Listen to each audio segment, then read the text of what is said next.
3.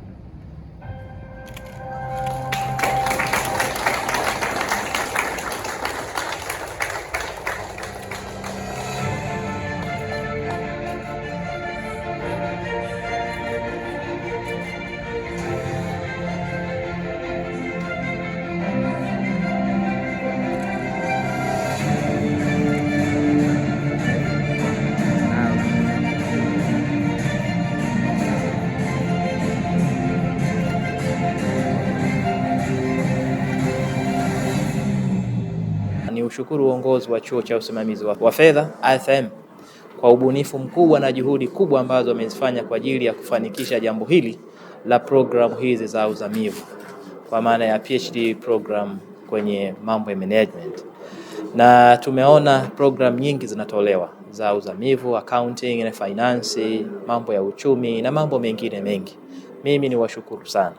Lakini tumesema kama chuo cha IFM ambacho kimejikita zaidi kuhakikisha kwamba masuala ya kifedha ambapo ndo nyumbani kwao yanakaa vizuri, elimu ya fedha inakaa vizuri kusaidia watu wengi kwenye masuala yanayojikita na mambo ya kifedha. Mimi niseme kabisa ya kwamba sisi kama Wizara ya Fedha tutaendelea kuwasapoti kwa kila namna kuhakikisha kwamba wanaendelea zaidi. Ambalo sasa wameona mbali zaidi kwamba tuna changamoto nyingi za masuala ya kifedha, tuna changamoto nyingi ambapo sasa kupitia wanafunzi ambao watakaoanza na kupata PhD zao za elimu yao ya uzamivu, tunaamini kwamba sasa wanaenda kutatua changamoto za kifedha kwenye maeneo yao ambayo sasa wanaenda kuyafanyia kazi na kuyasoma. Kwa hiyo ukiangalia tuna dira ya mwaka 2050 ambayo tunaiongelea sana, ambayo tayari tumeshaanza nayo. Na ili kutekelezwa, maana yake tunahitaji watu sasa ambao wenye uelewa mkubwa wa kwenda nayo moja kwa moja. Kwa hiyo tunaamini sasa changamoto ambazo sasa wanafunzi hawa wanaenda kuzitatua kwenye jamii zinaenda pia kusaidia sana utekelezaji wa dira yetu ya maendeleo ya Tanzania ya mwaka 2050.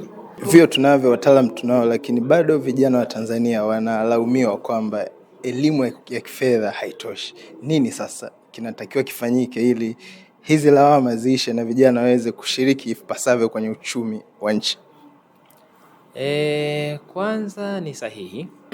Bado naweza nikasema kwamba vijana bado hawajapata motisha juu ya hili jambo. Motisha kwa vijana bado, na kwa sasa hivi vijana wanasema wana mambo mengi. Lakini mimi ni washauri vijana wenzangu ambao sasa ndo tunawategemea, sasa ndo viongozi pia wa kesho. Ni lazima pia na wao wajikite kwanza kujielimisha. Wajielimishe kwa hali ya juu sana. Wapate vitu ambavyo vinaenda kusaidia jamii, vinaenda kusaidia nchi. Baada ya hapo tuje kwa pamoja, maana yake sisi ndo viongozi wa kesho, wa leo, wa kesho. Kwa mimi ni waombe vijana tuje kwa pamoja. Yanapotokea makongamano kama haya, makongamano yanayotoa elimu kuelimisha vijana, ni waombe vijana wote tujitokeze kwa wingi tuweze kupata uelewa mkubwa, ili na sisi tukawe sasa mabarozi kwa vijana wengine ambao hawajapata fursa za kuhudhuria masuala kama haya ya kifedha. Ya kwanza namshukuru Mungu sana kwa kufikia hatua hii ya kuanzisha hii shahada ya uzamivu katika chuo cha IFM. Maana hata kwa NACTVET ndio mwaka jana tu, nafikiri mwezi wa 8 wa 9, wametengeneza framework kwa ajili ya kuanzisha PhD program. Na chuo cha kwanza iliyoko chini ya NACTVET kuwa na programu hii ni IFM. Kwa hiyo ina maana kwamba IFM amekuwa ni kiongozi kwa taasisi zote ambazo ziko chini ya NACTVET kuanzisha PhD program, yani shahada ya uzamivu. IFM imeendelea kuwa chuo bora Tanzania, hasa vile chini ya NACTVET toka hata kipindi cha kuanzisha masters.